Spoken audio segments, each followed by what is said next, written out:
சட்டப்பேரவையில் நிறைவேற்றப்படும் தீர்மானங்களை நிறுத்தி வைக்கும் அதிகாரம் ஆளுநருக்கு இல்லை என உச்சநீதிமன்றம் அளித்த தீர்ப்பு மத்திய அரசிற்கு கிடைத்த மிகப்பெரிய அடி என முன்னாள் அமைச்சர் பொன்முடி தெரிவித்துள்ளார். விழுப்புரம் மாவட்டம் ஏனாதிமங்கலத்தில் பேட்டியளித்த அவர் இவ்வாறு தெரிவித்தார். ஆளுநருடைய அதிகாரங்கள் கட்டுப்படுத்தப்பட வேண்டும்.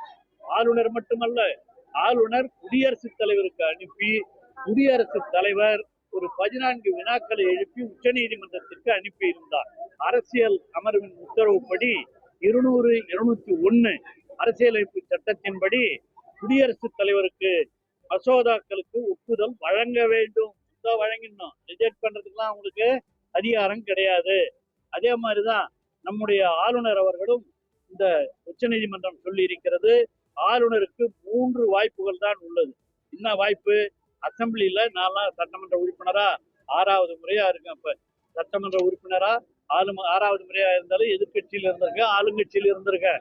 இந்த சட்டமன்ற உறுப்பினராக இருப்பவர்கள் சட்டமன்றத்திலே நிறைவேற்றி அனுப்புகிற அந்த தீர்மானத்தை, சட்டத்தை ஆளுநருக்கு அனுப்புவாங்க. முறை அனுப்பணும். ஆளுநர் உடனே கையெழுத்து போட்டு அனுப்பிச்சிருவாரு. ஏன்னா குறை இருந்தா முதல்ல திருப்பி அனுப்பி அதை கேட்டு மறுபடியும் திருப்பி அனுப்பிச்சு அவர் ஆட்டோமேட்டிக்கா கையெழுத்து போட்டு சட்டத்தை நிறைவேற்றணும். அதுதான் அரசியலமைப்பிலே சொல்லி இருக்கிற அதிகாரம். அவர் நியமனம் செய்யப்பட்டவர். அந்த அடிப்படையில் தான் இன்று அவர் என்ன பண்ணாரு? மக்களால் தேர்ந்தெடுக்கப்பட்ட சட்டமன்ற உறுப்பினர்கள், அமைச்சர்கள், நம்முடைய முதலமைச்சர் மாண்புமிகு தளபதி அவர்கள் அவர் கையெழுத்திட்டு அனுப்புகிற அந்த சட்டங்களையே அவர் நிறுத்தி வைத்திருந்தார், மறுத்தார், அனுப்பவில்லை. இதையெல்லாம் எதிர்த்துதான் நம்முடைய தமிழக முதலமைச்சர் அவர்கள் உச்ச நீதிமன்றத்திற்கு சென்றார். அவர் ஆளுநருக்கும் உத்தரவிட்டார். அதை பார்த்து குடியரசுத் தலைவரே உச்ச நீதிமன்றத்திற்கு சில கேள்விகளை முன்வைத்தார்.